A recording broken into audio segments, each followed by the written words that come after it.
বাকিগুলো serial wise চলে আসবে। তাহলে দশা ক্লিয়ার? হ্যাঁ, ওকে। তাহলে গল্প করতে করতে আজ দশাও শেখা হয়ে গেল। এবার পড়াতে ঢুকি। হ্যাঁ, আচ্ছা, আগের দিন আমি কি বলেছিলাম যে আমাদের প্রত্যেকটা ভাবের কারক তত্ত্বর একটা নোটস বানাতে। ঠিক আছে, কেউ যদি সময় না পায় তাহলে আর বলবো সময় নষ্ট না করে অবশ্যই সেটা শুরু করে দিতে। ঠিক আছে, কারণ এবার আমরা আবার আবার যে পড়া চলছিল আমাদের সেই সিলেবাসে চলে আসি। হ্যাঁ? আমাদের ষষ্ঠ পতি সপ্তম পতি পর্যন্ত হয়ে গেছে। আজকে আমাদের শুরু হবে অষ্টম পতি। ঠিক আছে, প্রথম এই অষ্টম পতি বা অষ্টম এর কারক তত্ত্ব সম্পর্কে আমাদের জানতে হবে যে আমাদের অষ্টম ভাব, ঠিক আছে, কেন জীবনে এত ইম্পর্টেন্ট। প্রত্যেকটা ভাব ইম্পর্টেন্ট। ঠিক আছে, তো তার মধ্যে অষ্টম ভাবও ইম্পর্টেন্ট। তো অষ্টম ভাব থেকে আমরা কি কি বিচার করব? ঠিক আছে, অষ্টম ভাব থেকে প্রথমেই আমরা চোখ বন্ধ করে বলে দেবো আয়ু। তারপরে কি? গূঢ় রহস্য। ঠিক আছে, তারপরে কি? হঠাৎ পরিবর্তন। তাই তো। তারপরে কি বলেছিলাম? উত্তরাধিকার সূত্রে প্রাপ্ত ধন। তারপরে কি? আধ্যাত্মিকতার যে গূঢ় রহস্য, মানে গুপ্ত বিদ্যা। তার মধ্যে তন্ত্র সাধনা হতে পারে, অ্যাস্ট্রোলজি হতে পারে। ঠিক আছে, এইগুলো আমরা অষ্টম ভাব থেকে দেখতে পারি।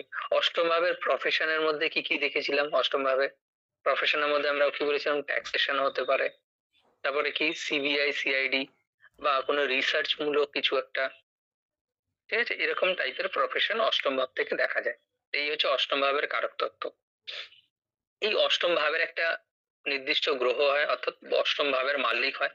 সেই ভাবের মালিককে বলবো আমরা অষ্টমেশ বা অষ্টমপতি।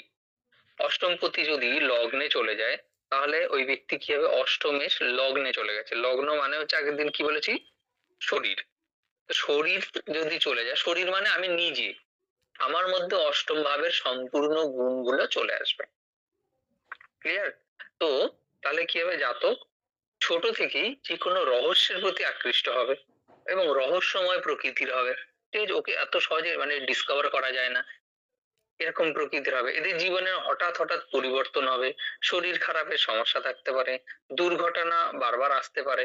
ঠিক আছে, কিন্তু দুর্ঘটনা এলেও না এরা অদ্ভুত রকম ভাবে ওখান থেকে ঠিক বেঁচে চলে আসে। ঠিক আছে, তবে এদের অঙ্গহানি যোগও থাকে। ঠিক আছে, তবে এদের মধ্যে সব থেকে স্পেশালিটি কি থাকবে? এরা তন্ত্র মন্ত্র, তারপরে গুপ্ত সাধনা, অ্যাস্ট্রোলজি, এগুলোর প্রতি বিশেষভাবে আগ্রহী থাকবে। ঠিক আছে, আরেকটা কি বলেছিলাম যে অষ্টম ভাব হচ্ছে আমাদের গুপ্ত অঙ্গ।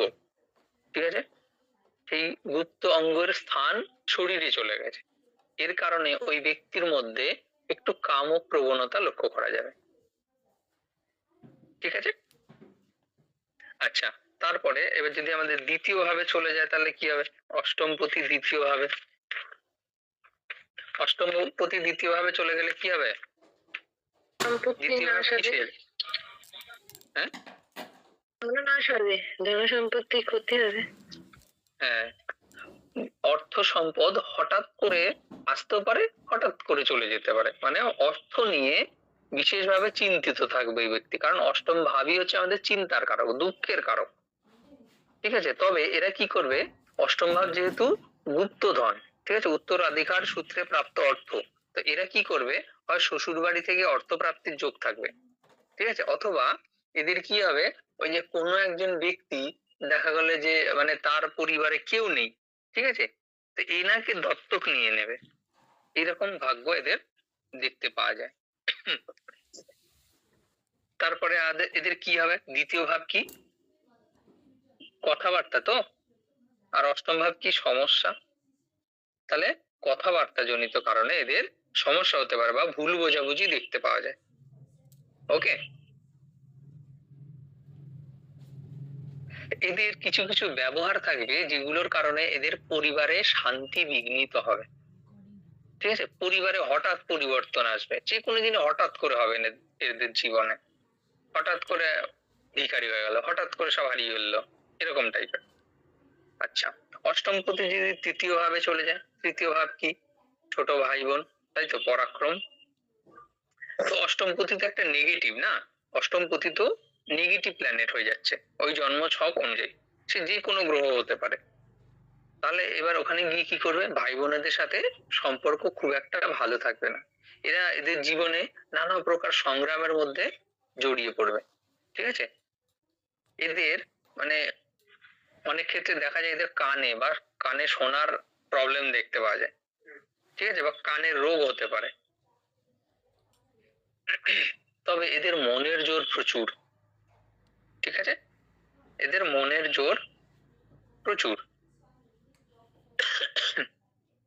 তারপরে যদি অষ্টমপতি চতুর্থ ভাবে চলে আসে, চতুর্থ ভাব কি, মা, নিজের সুখ, পৈতৃক ভিটেমাটি মানে নিজের বাড়ি, ঠিক আছে, এগুলো নিয়ে ঝামেলা হতে পারে। ঠিক আছে, মায়ের স্বাস্থ্য নিয়ে চিন্তা হতে পারে। ঠিক আছে, তারপরে নিজের বাড়িতে শান্তি বিঘ্নিত হতে পারে, নানা প্রকার নিয়ে ঝামেলা হতে পারে। তারপরে ভিটে বাড়ি নিয়ে মামলা হতে পারে। ঠিক আছে, তারপর এই হলো তাহলে অষ্টমপতি যদি চতুর্থ ভাবে আসে। ক্লিয়ার? অষ্টমপতি যদি চতুর্থ ভাবে আসে ওদের কি হয়, গাড়িতে কিছু না হলে একটা স্ক্র্যাচ অবশ্যই পড়বে। নতুন গাড়ি কিনে নিয়ে এলো, ঠিক আছে, 2 ঘন্টা যেতে না যেতে একটা দাগ পড়ে গেল বা কোথাও ঠুকে গেল ঠুস করে, এরকম। কারণ চতুর্থ ভাব কি, গাড়ি বাড়ি তো।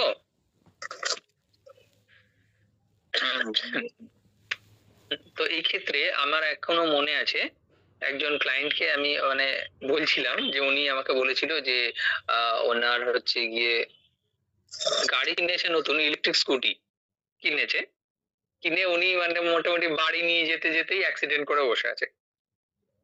অ্যাক্সিডেন্ট করেছে, ভালো কথা, পায়ে টায়ে লেগেছে, তা গাড়ি টাড়ি রিপেয়ারিং করলো, রিপেয়ারিং করে একদম চকাচক করে আবার বাড়ি নিয়ে এলো। নিয়ে আসতে না আসতে কন্টিনিউ ওনার সাথে শুধু অ্যাক্সিডেন্ট হচ্ছে ওই গাড়িতে। এবার খুব শখ করে কষ্টের টাকা দিয়ে গাড়িটা কিনেছে, এবার বিক্রিও করতে পারছে না, বিক্রি করতে গেলে ইলেকট্রিক স্কুটির বেশি দাম দেয় না, সেকেন্ড হ্যান্ড হিসেবে ওর দাম পাওয়া যায় না। ঠিক আছে, তো সবাই ভাবে কিছু একটা গড়বড় আছে ওই জন্য বিক্রি হয় না, তো উনি বিক্রি করতে গিয়েও আর বিক্রি করেনি।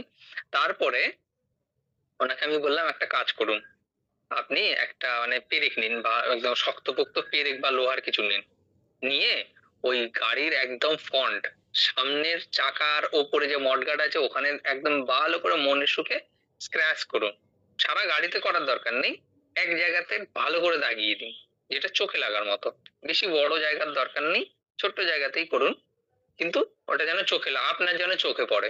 উনি কি করেছে, সামনের মডগার্ডে দাগিয়েছে, হেডলাইটের ওখানে দাগিয়েছে, ভাইজারে দাগিয়েছে, দাগিয়ে এখন বলছে দিব্যি বিন্দাস আছে, কোনো অ্যাক্সিডেন্ট নেই। তাহলে রেমেডি হয়ে গেল।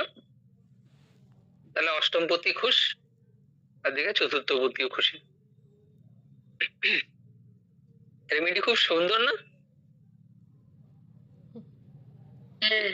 এবার এবার এই অষ্টমপতি যদি পঞ্চম ভাবে আসে তাহলে কি হবে, সন্তান লাভে বাধা আসবে। ঠিক আছে, সন্তানের থেকে দূরত্বে থাকতে হতে পারে। তারপরে কি, সন্তানের পড়াশোনায় নানা ধরনের কি আসবে, বাধা বিপত্তি, বা দেখা গেল যে ওনার নিজেরও তো অষ্টমপতি পঞ্চমে চলে এসছে। পঞ্চম মানে কি, বুদ্ধি শিক্ষার কারক না? ও তো ওনার জীবনে স্ট্রিম চেঞ্জ হয়ে যাবে। হয়তো তাহলে ছোটবেলা থেকে উনি বাংলা পড়বে, বাংলা ভীষণ ভালোবাসতো, ঠিক আছে, মাধ্যমিকে দেখলে ওনার জিওগ্রাফিতে খুব ভালো নাম্বার এসছে, হুট করে জিওগ্রাফিতে চলে যাবে। এবার জিওগ্রাফি নিয়ে পড়তে পড়তে কলেজে গিয়ে দেখা গেল যে অন্য একটা সাবজেক্ট ইকোনমিক্স অনার্স চলে গেল, এরকম স্টুডেন্ট হয় না? তো এই অষ্টমপতি যখন পঞ্চমে আসে তখন এরকম হঠাৎ পরিবর্তন দেখতে পাওয়া যায়। ঠিক আছে, তবে এরা যদি একটু ধৈর্য এবং স্থির রাখতে পারে নিজেকে, এরা খুব বড় স্তরের গবেষক হতে পারে। অষ্টম ভাব হচ্ছে রিসার্চ, পঞ্চম ভাব বুদ্ধি। কানেকশন বোঝা গেল? এটুকু বোঝা গেল? হ্যাঁ হ্যাঁ। আরে কেউ তো হু হা করবে, তাহলে তো পজিটিভ ভাইব পাওয়া যায় যে হ্যাঁ আমি বোঝাচ্ছি, কেউ একজন বুঝতে পারছে। ওকে, তারপরে এবার যদি অষ্টমপতি ষষ্ঠ ভাবে চলে যায় তাহলে কি বলেছিলাম, নেগেটিভ নেগেটিভ পজিটিভ, তাই তো? এটার নাম হয় বিপরীত রাজ্য, সরল বিপরীত রাজ্য হয়। ঠিক আছে, অষ্টমপতি যখন ষষ্ঠে চলে আসে। আচ্ছা, জাতক নিজের শত্রু নিজেই ধ্বংস করে দেয়। ওকে, বড় বড় রোগ থেকে মুক্ত হয়, তবে হঠাৎ কোনো বড় মামলা বা ঋণের সম্মুখীন হতে পারে। ওই যে অষ্টম ভাব হঠাৎ, তাই না? ষষ্ঠ ভাব কি? রোগ রিপু ঋণ। ওকে, তাহলে অষ্টম ভাব ষষ্ঠ ভাব হয়ে গেল। এবার যদি সপ্তম ভাবে চলে আসে তাহলে কি হবে? জীবন সঙ্গীর সাথে হঠাৎ করে সম্পর্কের পরিবর্তন আসতে পারে, ঠিক আছে? তারপরে কি স্বাস্থ্য নিয়ে সমস্যা আসতে পারে। বিয়ের পরে কি হয়? জীবনে উথাল পাথাল থাকে। ওকে, তারপরে কি এদের অংশীদারি ব্যবসায় কি আসে? ধোঁকা। হুম, সরি। অষ্টমপতি যদি অষ্টম ভাবে চলে যায় তাহলে তো এটা একদম সক্ষেত্রী, এটা নিয়ে কিছু বলার নেই। এটা কি হয়? দীর্ঘায়ু জীবন প্রদান করবে। এরা মানে গূঢ় বিদ্যায় পারদর্শী হবে, রিসার্চ সেক্টরে খুব ভালো রেজাল্ট পাবে। তারপরে কি জ্যোতিষী বা খনন বিদ্যায় এরা অসামান্য পারদর্শী হতে পারে। পৈতৃক সম্পত্তি অনায়াসে এদের প্রাপ্তি হতে পারে। এবং অষ্টম ভাব কি? গুপ্তধন। বলেছিলাম যে মাটির তলায় লুকানো কোনো সম্পদ, সেটা প্রাপ্তি হতে পারে এদের। এবার অষ্টমপতি যদি নবম ভাবে চলে যায় তাহলে কি হবে? অষ্টমপতি নবমে চলে যাওয়া মানে সেটা খারাপ, ঠিক আছে? ভাগ্যে নানা প্রকার উথাল পাতাল থাকে, ভাগ্যের ক্ষেত্রে প্রচুর বাধা আসে, বাবা মায়ের সাথে সম্পর্ক মানে বিশেষ নবম ভাব তো বাবা না, তো বাবার সাথে সম্পর্ক বেশি একটা সুখের হয় না। তবে এরা ভালো যোগী বা তান্ত্রিক হতে পারে, ঠিক আছে? নবম ভাব ধর্ম না, ধর্ম তো। আর অষ্টম ভাব গুপ্ত বিদ্যা, অর্থাৎ ধর্মের গুপ্ত বিদ্যা যেগুলো সেগুলোতে এরা পারদর্শী হয়। লজিক বোঝা যাচ্ছে? হ্যাঁ, হ্যাঁ। তো এদের কি হচ্ছে? বিদেশে গেলে অনেক সময় ভাগ্যের উদয় হয়। ওকে,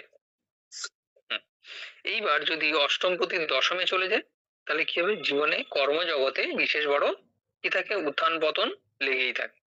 হঠাৎ করে চাকরি চলে যায়, ঠিক আছে? হঠাৎ বড় পদে বসে যাওয়া, এগুলো সব হঠাৎ হতে পারে। মানে হঠাৎ চাকরিও চলে যেতে পারে, আবার হঠাৎ ভীষণ বড় প্রমোশনও হয়ে যেতে পারে, ঠিক আছে? কিন্তু এদের মধ্যে একটাই প্রবলেম, এরা না কোনো একটা কাজকে কন্টিনিউ করতে চায় না, হঠাৎ হঠাৎ করে পেশা পরিবর্তন করতে চায়, ঠিক আছে? এরা হঠাৎ পেশা পরিবর্তনে উদ্যত হয়ে যায়। তবে এদের রেমেডি কি হতে পারে? এরা যদি গোয়েন্দা বিভাগে চাকরি করে, তারপরে কি ময়না তদন্ত মানে ওই যে কি বলে এগুলোকে? পোস্টমর্টম তো না, আর একটা ওই পোস্টমর্টমটা এর মধ্যে, হ্যাঁ এর মধ্যে আসবে। তারপরে হচ্ছে গিয়ে ওই সিবিআই, ঠিক আছে? যেগুলো হচ্ছে মানে সিবিআই, সিআইডি, তারপরে হচ্ছে প্রত্নতত্ত্ববিদ যারা ওই যে খনন কার্যের সঙ্গে জড়িত থাকে। হুম, এইসব বিষয়ে এদের কেরিয়ার ভীষণ সফলতা দেয়। এটা হচ্ছে রেমেডি, হয়ে গেল। এবার যদি অষ্টমপতি একাদশ ভাবে চলে যায় তাহলে কি হবে? আয়ের ক্ষেত্রে বাধা আসে, উত্থান পতন লেগেই থাকে। তবে হঠাৎ কোনো ইন্স্যুরেন্স বা লটারি থেকে অনেক বড় অঙ্কের অর্থ প্রাপ্তি হতে পারে, আবার চলেও যেতে পারে। এর জন্য দেখা যায় যে লটারির টাকা বেশি দিন রাখা যায় না। অনেক কম ব্যক্তি এই লটারির টাকাকে ঠিকঠাক ভাবে ব্যবহার করতে পেরেছে, তাই না? আশেপাশে এরকম অনেক উদাহরণ পাওয়া যাবে যারা লটারি তো কাটে, লটারি বাদে কিন্তু সেই লটারি টাকা খুব কম ব্যক্তি আছে যারা সঠিকভাবে ওটাকে ইউটিলাইজ করতে পারে। এটা তো হঠাৎ প্রাপ্তি, ব্যাস হঠাৎ ভাবে এসছে হঠাৎ ভাবে চলে যায় ম্যাক্সিমাম ক্ষেত্রে। আচ্ছা, অষ্টম পদ্ধতি যদি দ্বাদশ ভাবে চলে যায় তাহলে এটাও একটা বিপরীত রাজযোগ তৈরি হয়, ঠিক আছে? যাতে কি হয়েছে? বিদেশের সঙ্গে যুক্ত কোনো কাজে লাভবান হতে পারে। হ্যাঁ, তবে এরা ভীষণ কৃপণ হতে পারে। কারণ দ্বাদশ ভাব কি? খরচার কারক, তাই তো? আর অষ্টমপতি গিয়ে ওখানে রাজযোগ তৈরি করেছে, তা খরচা বন্ধ করে দেবে, তাহলে কি হয়ে যাবে? কৃপণ হয়ে যাবে। লজিক বোঝা গেল? হুম। তবে এরা এই দ্বাদশ ভাব কি? মুক্তির ভাব, মুক্তি। তো অষ্টম ভাব ওখানে কানেক্ট হয়েছে, তাহলে এরা কি করবে? আধ্যাত্মিক স্তরে বিশেষভাবে উন্নতি লাভ করবে। অষ্টমপতি নিয়ে কারো কোনো প্রশ্ন?